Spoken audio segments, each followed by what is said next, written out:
আলহামদুলিল্লাহ আসছি তল্লা স্কুল মাঠে। পোলাহানে খেলতেছে, সুন্দর স্কুল, খেলাধুলা চলতেছে।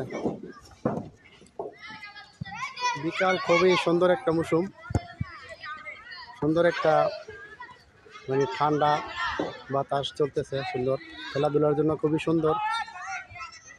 তল্লা উচ্চ বিদ্যালয়, তল্লা রুহুল আমান উচ্চ বিদ্যালয়।